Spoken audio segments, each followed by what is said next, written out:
Happy Sabbath, everyone. This is Miss T. I woke up this morning. I don't really have a topic.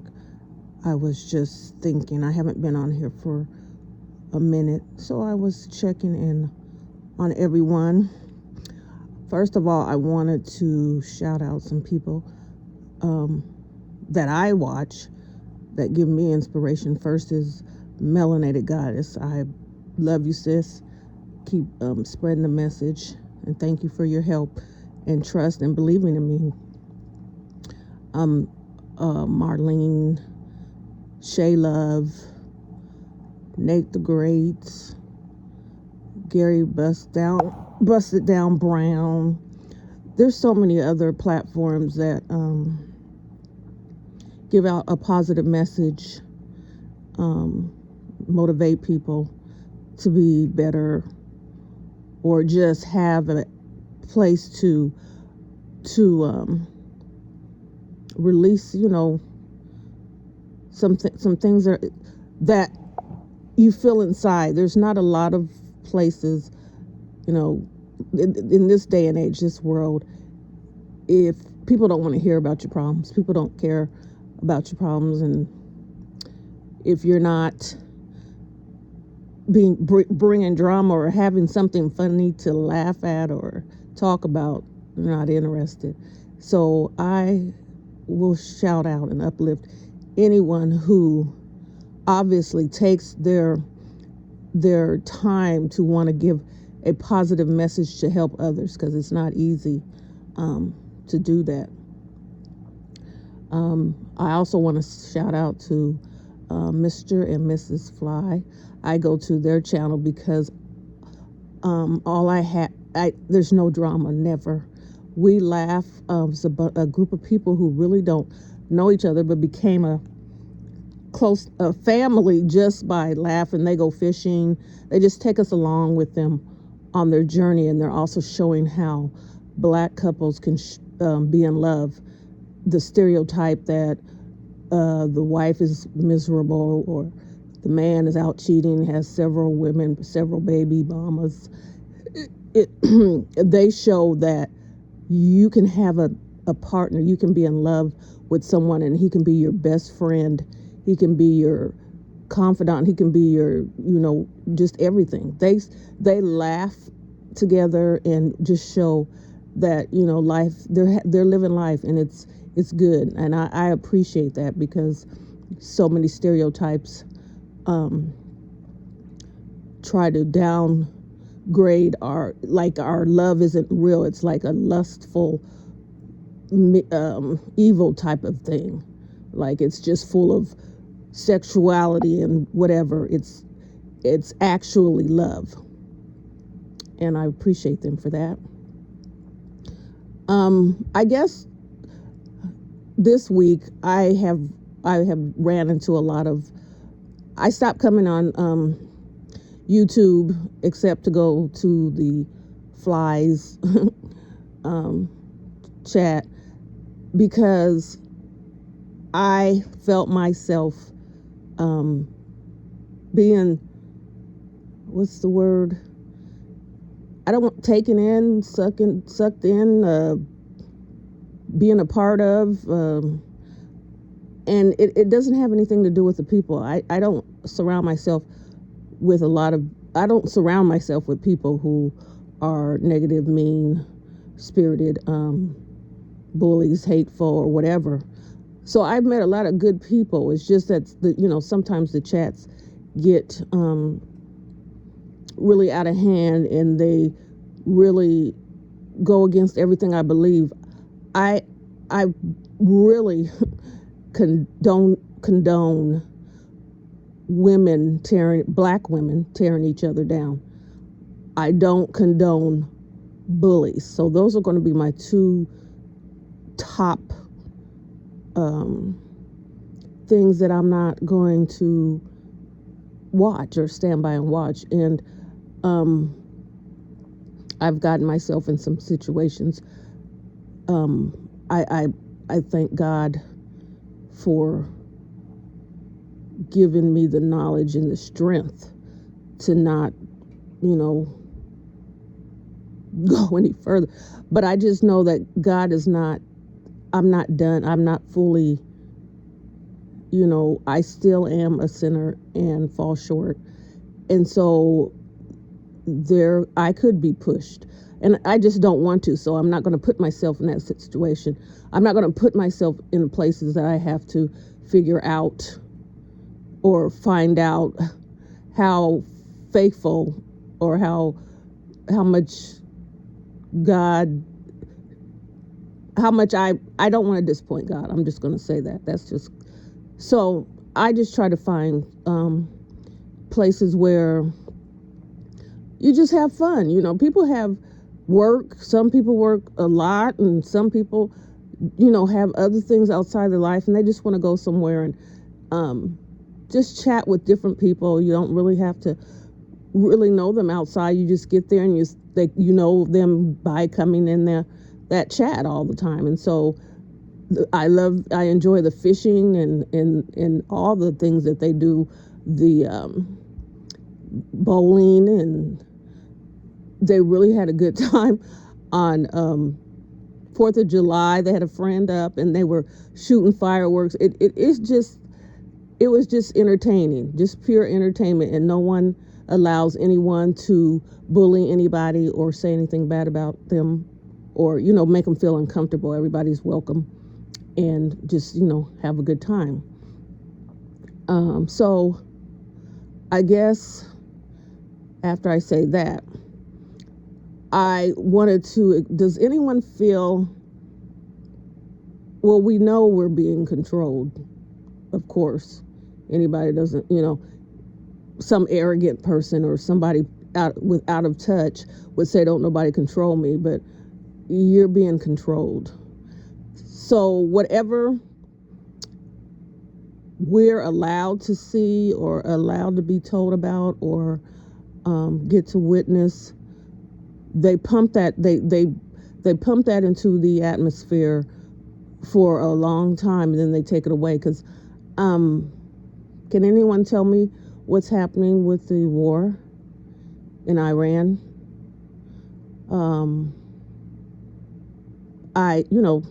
We used to see daily, well, I don't watch the news, but I would, see daily things pop up about it, and then it got little or less, and now I don't see anything. So I didn't know if there was something else that took over, because they want you to have a little bit of information, and then they want you to forget about it, so they'll put something else in. I know that someone told me about what they found out about the COVID shot. It wasn't necessary, or it was the cause of all the issues, and people get to plead the fifth on answering questions that affected millions of people's lives, and that's it. No explanation, no anything. So I understand truly how people don't connect with the government or the world. They don't want to be. They stand firm on not taking vaccines or having their children vaccinated or taking any type of, anything because they basically tell you this is what you're going to do. And in certain jobs, if you don't do it, you're not going to have a job. And then afterwards, and you're sick and things are going on, and they can say, I plead the fifth, and that's that. No one's held accountable for anything. No one has to answer to anything. And the next thing goes on. We don't know what the next tragedy would be. I do know that they're stating, and it really hasn't been a lot said about it, but they're stating that there's a new sexually transmitted disease that you cannot prevent because it's skin to skin. I don't remember what it's called. I just know it's kind of some kind of bacteria. If your skin touches whatever, it becomes some type of back, not man eating flesh disease or anything, but just some kind of um, skin infection or something. Um, but people are getting laxed on that. I get tired of hearing, oh, you can cure HIV and you can cure, take this medicine and be, that's not, we shouldn't be trying to live with the consequences. We should try to live to make the good consequences. So if you're not doing what you're not supposed to be doing, you don't have to, now technology has allowed us to live longer and not suffer from, okay, that's what they want you to believe. But if you're going to have to take 12 pills every day for the rest of your life, your body is going to be affected. And pretty soon it will be immune to whatever. So, to prevent having to go through that, having to take people's families through that, or having just false hope out there. Basically, you're telling people, well, if you want to be careless, go ahead, because there's drugs out there to help you, or to help you live a longer life, or to make you comfortable, or whatever. And we accept that. We're like, oh, we're just going to, live life as it comes. Nobody really do people ever sit down anymore and decide what they want for their life and take the steps to get there? Or do we just do a wing and a prayer, just live life? Everybody's having a hot summer. Everybody's living their best life. Everybody's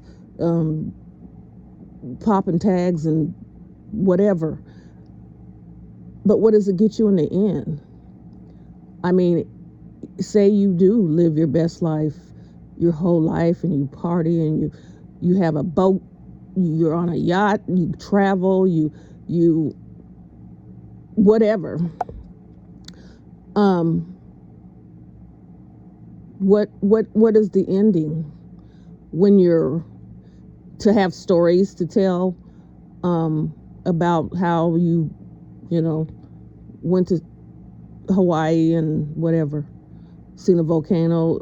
Is that, life is supposed to be what you make. It's supposed to be, you're supposed to enjoy life, but not to the extent that you risk everything else. Like he's the Alpha and Omega, so we know there's a beginning and an end, and he's told us everything in between. So what is the purpose of living your best life here on earth and losing your soul at the end? You can make it balance it out. Still, you can travel. There's nothing. People always put stuff in.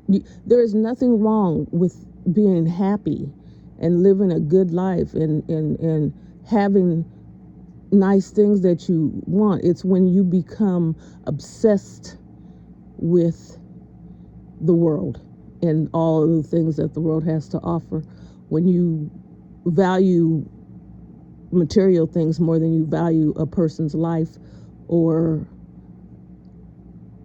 any integrity that you have, or anything. And that's also causing you to worship idols. If you can look at yourself in the mirror at the end of the day, or in the morning when you wake up, if you can look at yourself in the mirror and feel great, feel good about the decisions you made, feel good about what you did yesterday, thanking God that you woke up this morning, then you're pretty much solid. You have some type of space to live here physically, but not mentally. To live in the world physically, but not mentally. Not let the the things of the world attract you and I guess suck you in, like YouTube. Um, I guess it is just a mini world in a world.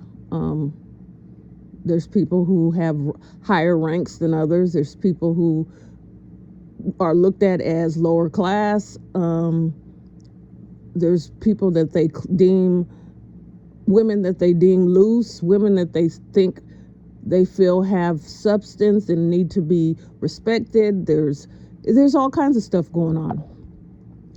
But the main thing is it will drag when people enjoy seeing other people's pain and being humiliated and being hurt. That shows us what kind of world that we want, that we like to live in, that we enjoy. I don't enjoy that. I don't.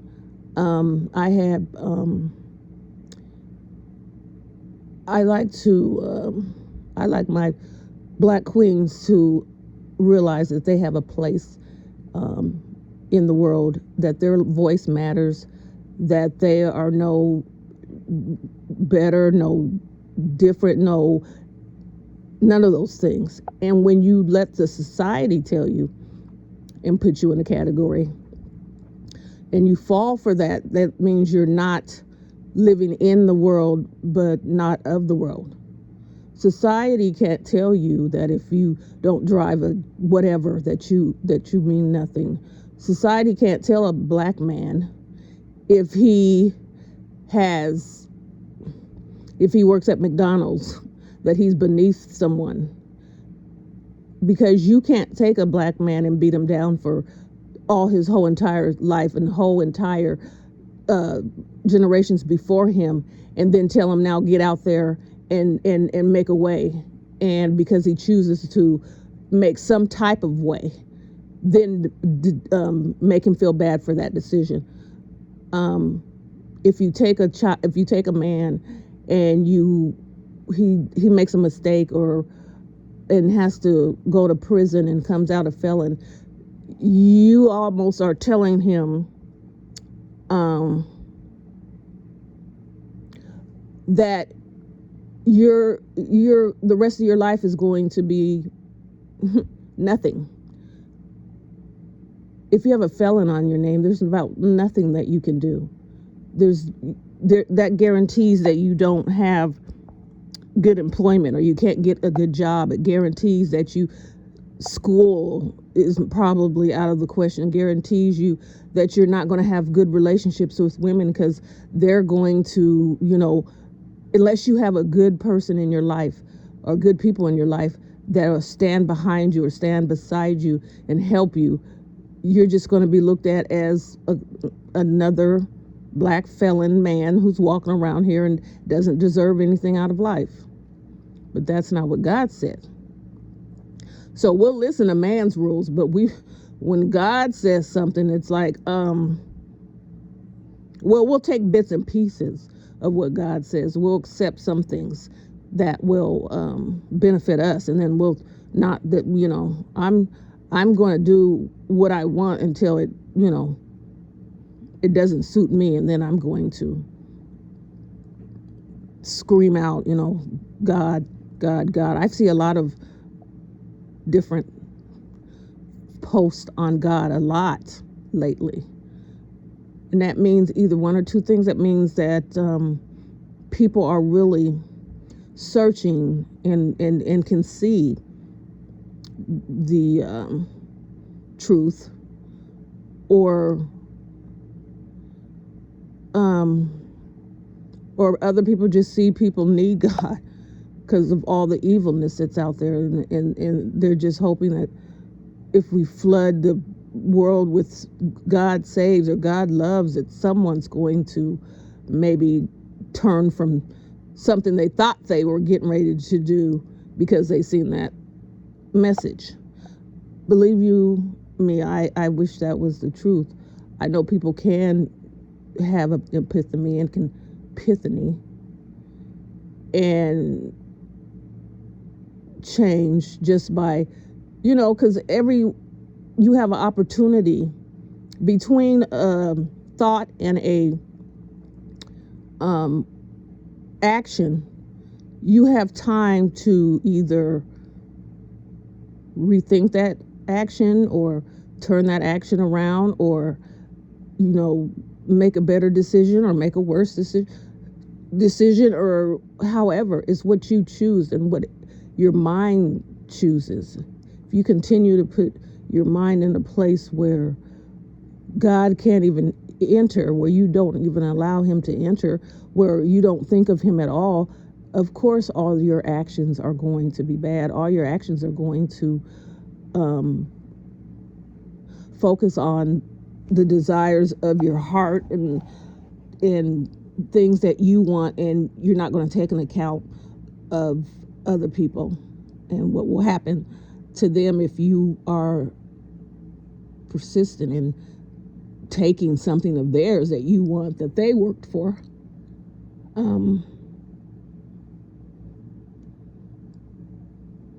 That's just, how the world is meant to be. The little man gets overtaken by the big man. So there's a group of big men who walk around and bully and intimidate other people. And if you don't have the power of God surrounding you, if you don't have the armor of God on, you can't fight. You won't win. You'll lose every time. God is only the one that can win against evil. God is the only one who can prevail. He's the one who can make a way out of no way. We can't sit down and think, oh, how am I going to, our decisions in an instant when we're panicking and we don't know what we're going to do and what's going to happen. There's ways that the devil seeps in and gives you these ideals to do stuff. I can just go rob a bank, or rob the big dealer on the street. Just thoughts that are detrimental and can end your life, can do all kinds of things. But if you trust in God and you know God, and you read his word and you listen, you know that when he says, I will fight your battles, he doesn't want you to have to fight battles.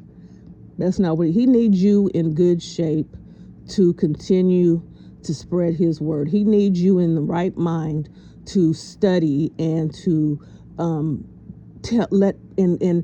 be able to talk to people who feel like there's no hope, and be able to accept people who that society has labeled throwaways. People, when you go out into the community, it's almost like there's a community in a community, and it's not almost like there is a community in a community, because the city will try to hide. If you're homeless or down and out, you can get arrested for sleeping on a street. The police will come by and bully you, or not. I'm not going to say bully. There's just rules. We can't have you sitting out here laying on the street. It doesn't look good. It doesn't, instead of making better laws and having compassion for people, we just want to sweep them under the rug. So you can be homeless, but you're not going to be homeless in downtown where everybody goes, or to where the fancy restaurants are, or you can stay over on this side, and then we'll let you gather there for a while. And then when that becomes an eyesore because people drive over the bridge and can see a camp of people living under it, we'll come and move you from there too. That's man's answer to society. You had a chance in life to do something with yourself. You had a chance to be somebody, and you chose not to. So now this is what you get. And that is absolutely incorrect. People are homeless for all kinds of reasons. There's people homeless who had big houses, had wonderful houses and cars, and just one thing, took them down. I don't really believe anybody wants to be homeless unless there's a kind of like a mental thing going on. Otherwise, who would want to live out on the street, not have adequate, supplies, and go through the different seasons and be cold in the winter? I mean, that makes absolutely no sense to me that somebody wants to be like that, unless like I said, unless there's some type of mental thing going on.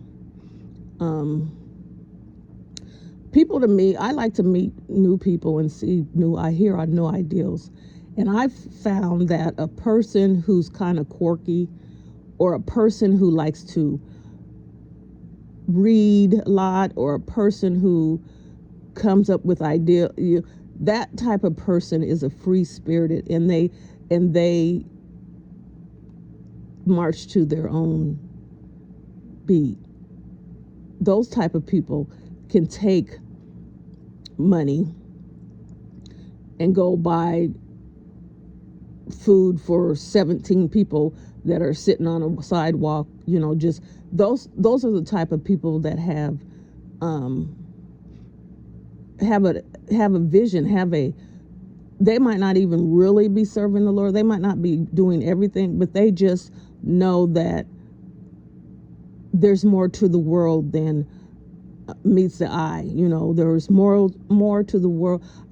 A man can teach himself how to do something, and then he can build on that. If you pay someone to do something for you, that's fine. You have the money. But if you teach yourself those things that you need to, you are, first of all, saving your money, and then you can build upon that.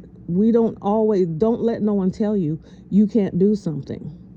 With all the technology, with all the instructions around here, you can pick up a book and learn how to do whatever you want. You can watch a tutorial and that's how I learned how to do makeup, is watching tutorials and practicing. That's how people learn how to braid hair. They practice. Learn how to fix cars. You can do anything that you want to if you're willing to do it. But we get into the whole thing like, it's too hard. I'm a woman. I can't fix a carburetor.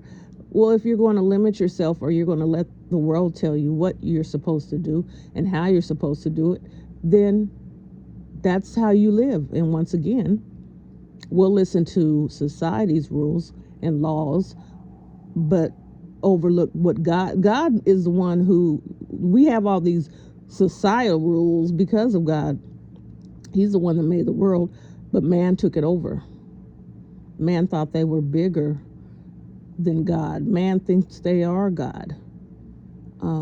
That's why there's so much evil in the world, because people think they are God. And that they answer to their own selves. They don't have anyone to answer to, and so pretty much they do whatever they want. There's no limit to whatever they choose to do. No repercussions they feel.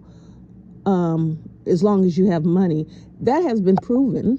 I guess if you look at it the right way, if you do have a lot of money and you choose to do wrong, it seems like you don't really have repercussions. Somebody might take the fall, but everyone's not going down. And but there is something called judgment, and that day will come where you will answer. If you thought you got away with it and you lived a wonderful life as compared to you, and you've had plenty of houses and many cars, and when they laid you to rest, you had there was thousands of people, and it was just beautiful. Doves was released in the air, and it was just you had a champagne coming. It was just wonderful, and everybody talked about your funeral and how beautiful it was, and the programs were, and how your family, just everybody loved you. And then you see a crack of light. You wake up. You might have thought you were just asleep for a little bit, but you woke up. You might have been asleep for 10 years. You might have been asleep for a week. You might have been asleep for 50 years. But when you see that crack of light and you see people with their hands raised, and the sky is bright and everything is just, and you are afraid,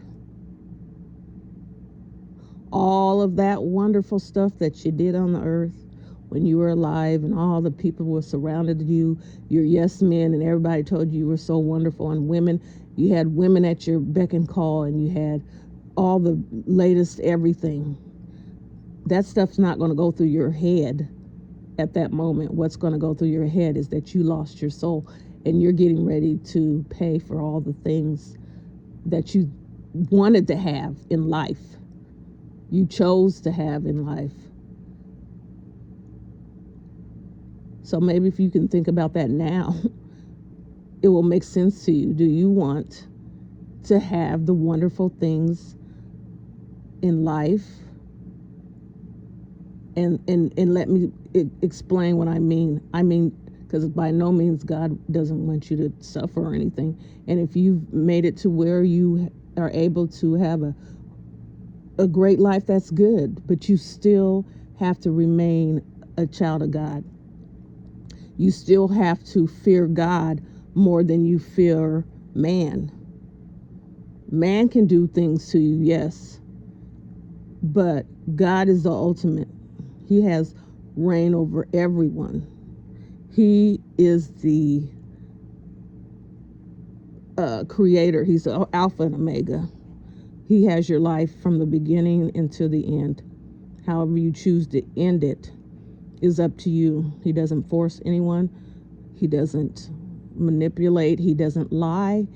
He doesn't do anything but let you know through his words that I am God, that he is God, and if you do and follow him, that he will do what he says, that he will make you life on earth better, that you don't have to suffer, that you don't have to always be down and depressed and keeping up a facade. Once you get this, thing, because there's people that can make money, but when they lose it, they have to try some way to keep that facade. They don't want to give up that what people have given them, that title that people have given them.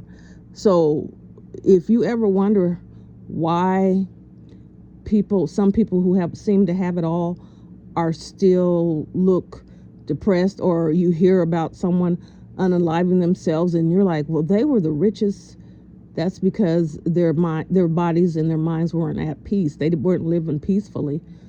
Their whole life they were trying to make it big, and then the rest of their life is trying to keep it.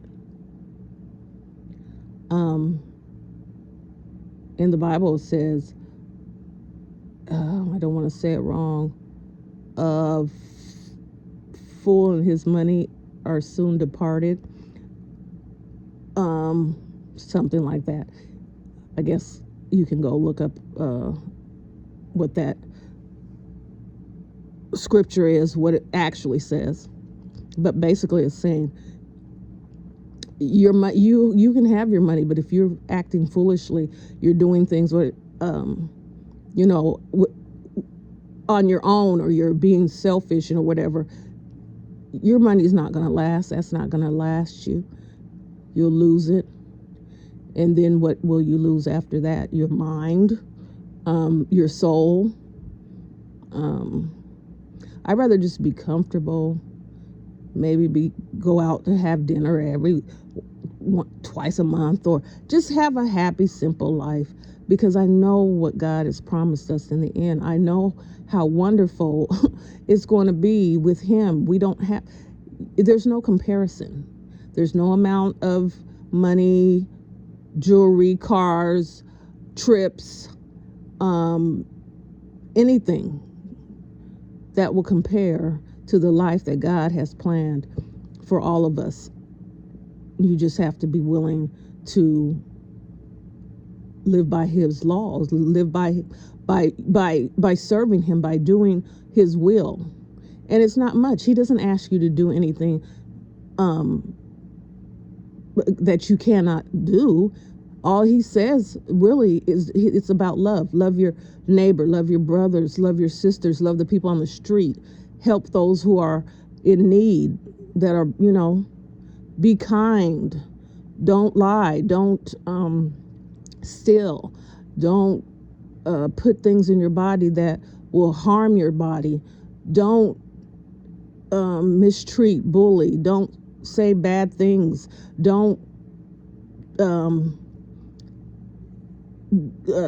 persuade people to do bad things. Say your prayers, study, keep an even tone. You don't have to. When you study and know what God has in store, it's easy for you to walk out on the street and say hi to people and take time to see, how they live and how they're doing, and tell them Jesus loves them, and just showing some kind of something that you care.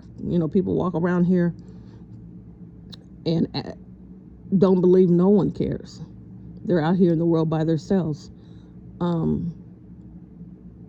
It's just all the good things that he's asking you to do. And so if you're a person who doesn't want to do good things, or doesn't want to smile, or doesn't want to be happy, then by all means continue to do what you're doing, because you can't fake love. You can't fake caring about people. You can't fake any of that.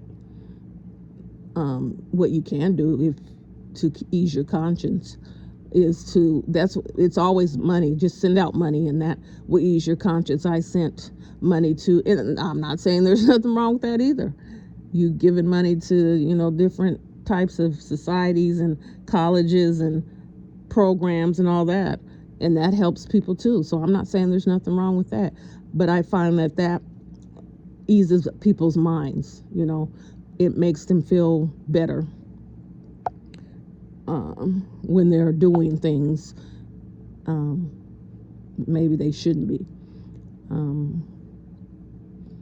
It's not easy. God knows it's not easy for people to turn the other cheek. It's not easy to live in this evil world and try to survive, but he's telling you the only way you can survive is through him, with him at all times. While you're sleeping, the evil is plotting. When you wake up in the morning and leave your home and get in your car, evil is plotting. Everywhere, evil is plotting. You just don't know about it. If you knew about everything around you that was meant to happen to you, or you just missed by seconds, you would be insane. People would be like the movie The Final Destination, and lock themselves up and pad the room and never move, and because you would be too afraid to live. But God's promise is to protect and give you all you need, and he doesn't mean he's going to just pour a bunch of money, unless I'm not saying he won't. Maybe he knows in your heart that if you were the one that always thought, if I just got a whole bunch of money, I would just build a shelter and build houses for homeless people. Maybe so, that's you. But he doesn't lie. So he promises you what he will do for you if you do his will, if you follow him, if you love him, if you are grateful for him, or if you're thankful for everything that he's done for you in your life, if you know he's real, if you know that we're in the end days, that we can see all the things that have been told to us is going to happen before Jesus returns, and we can see it. Um, yeah, it's time to stop playing with your soul. It's time to stop sitting on the fence. You don't have time like that. We don't have time to, oh, I'll just, I just want to have one last. Yeah, that could be your, could be your last. The time is now. The time is winding down. The world is falling apart. The storms are just taking over and taking a toll on the earth. People are, new diseases are unaliving people every day. New evils are unaliving people every day. Wars are getting closer and closer to, how we used to think, oh, there's a war. Like I said, have you heard about the war? That's because we feel like it doesn't affect us. But it's going to. It's going to. All the other countries who had to, we could see pictures over the years of the different wars and how the civilians are casualties. America really hasn't had to deal with that until, I guess, 9/11. But it's going to be just as common. You're going, no one is above the prophecy. No one gets to live peacefully. The peace is to live with God, within God, or God within you. That's your peace, living here on earth. So if when you get to the point where you love the Lord so much, He's done so much for you, He's been there, that you're ready to end your life. I mean, not you end your life. You're ready to, whatever happens. And if it means that you're not going to be here, or if something's going to happen and you're not going to be, you're going to be unalived or whatever, you have a peace in your heart, in your mind, knowing that when you wake back up, when Jesus returns, that you have a whole total different life. It's not even, nothing compares. And no, I hope I said that in the right way, because I'm not saying if you believe in God that you should unalive. No, God doesn't want anybody to purposely take life, their own or anyone else's. That he says that thou shalt not kill. But just to have Him living in your heart,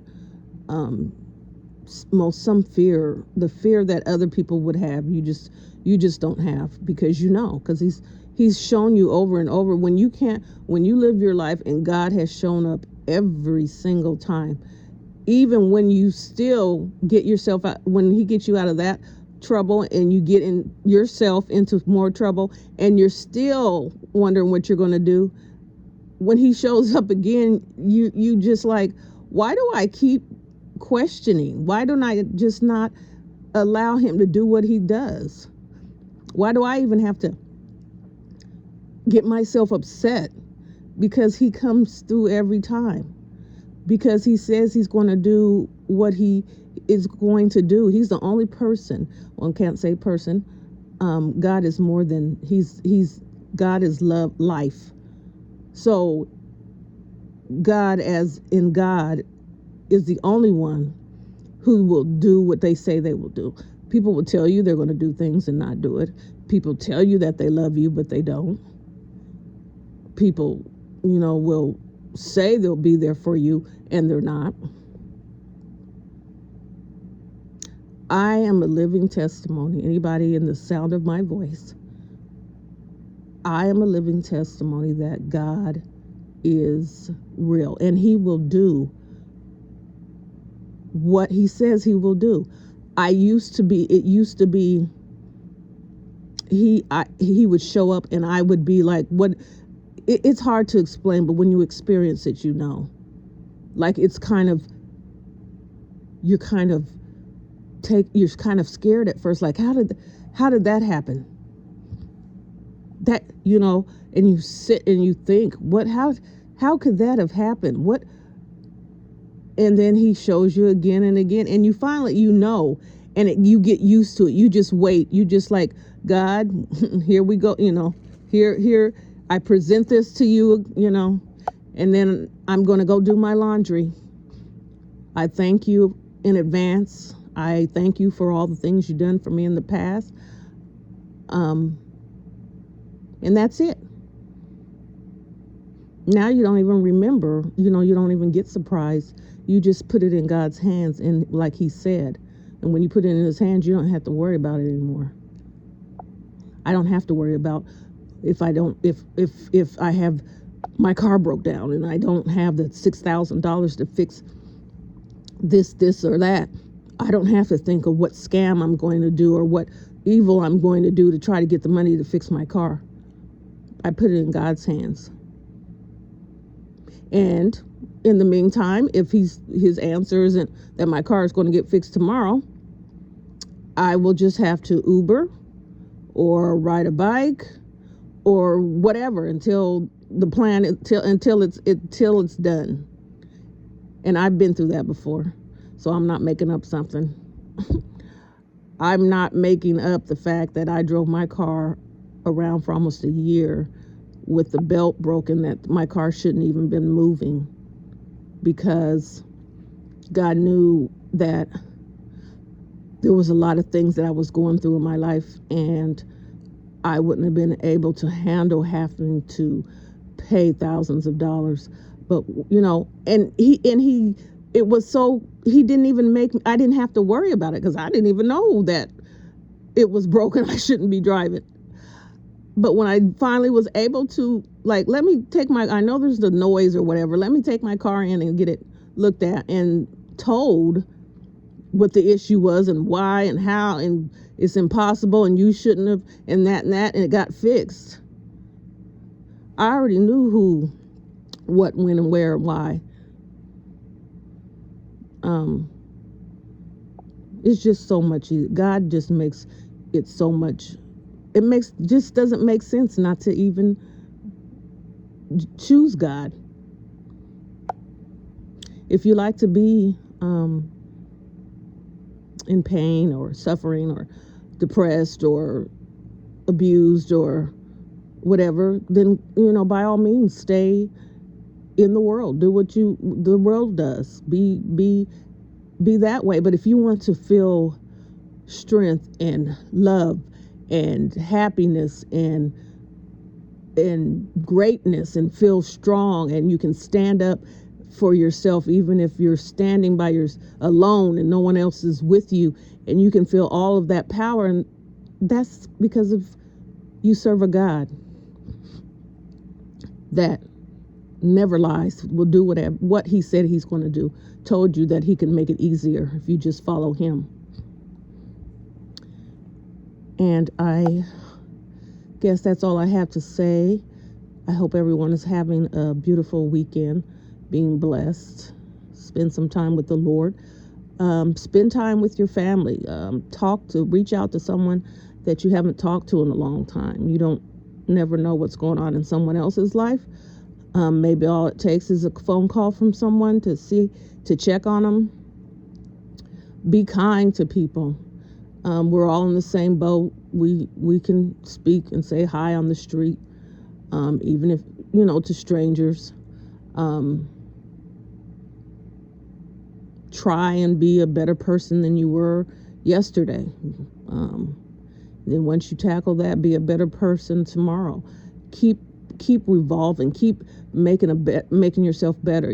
There's never any room. You can't never say, okay, I stop because I've met my goal. I'm the best that I can be. You can never be the best you can be. Continue to work on yourself. Continue to be there for others. If you have a strong personality and you show that, stand up for people. Sometimes people aren't as strong as other people. I'm not saying put yourself in a bad situation. I'm just saying that people prey on weak people, and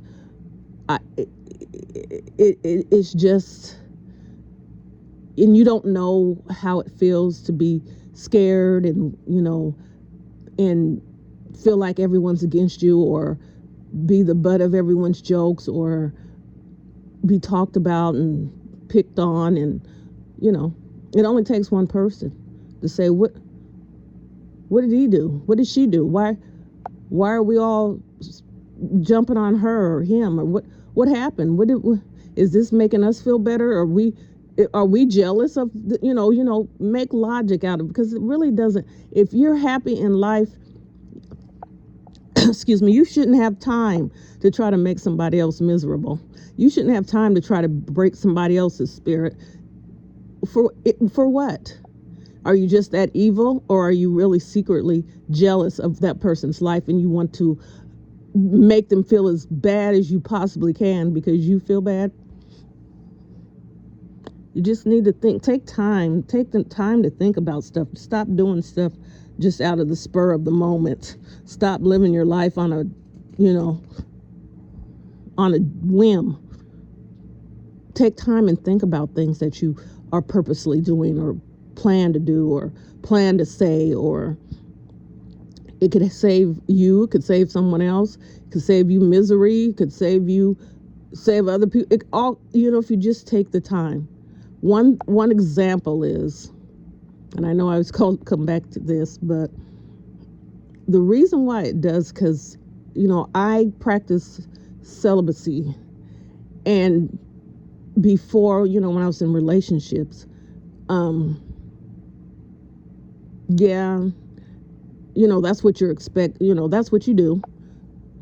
But when you get a time to think about it, especially if you're single and you're just dating, and you get into all these dating apps, and you meet these people that you really don't know, and then you get involved with people, you don't, for some reason, when you think it's love, or you think it's something, all of your common sense goes out the window. I don't care how good she looks. I don't care how good he smells. Risking your life and having unprotected sex with people is just crazy to me. And I'm not talking to the people, that's a whole different story. If you're in a full relationship, you've been married for years, that I'm not talking to you. There's other issues you have going on with that. I'm just saying that in this day and age, people are still doing that, and we know that because the numbers of HIV have tripled. Numbers of all diseases have gone up. And so we know people in this day and age are still doing that.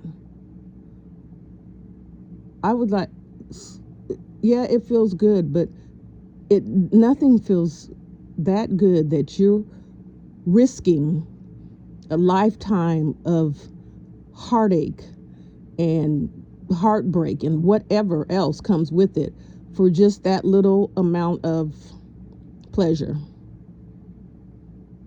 I don't even think it's meant to be pleasurable unless you're with your wife or your husband. That's how God intended it.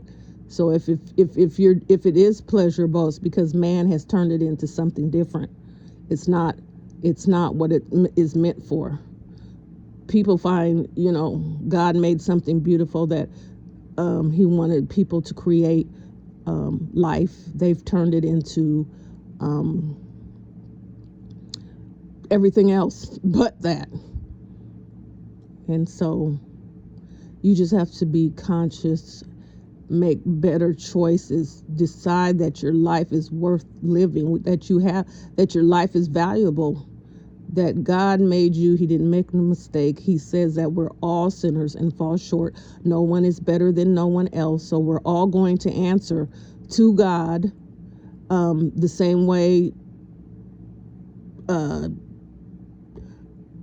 Anybody in the playing professional football, basketball, stars, rappers, whatever, we're all going to answer, and we're all going to be equal. That's the day that nobody in the world is going to be put in a class. We're all in the same class on that day. Everything that you have here doesn't count. You can't take with you to judgment, and you can't, God doesn't want your money, and your money is no good. You can't spend it anywhere. So those are just things to think about. And like I said, I hope everyone is having a blessed weekend, and taking care of one another. Until next time.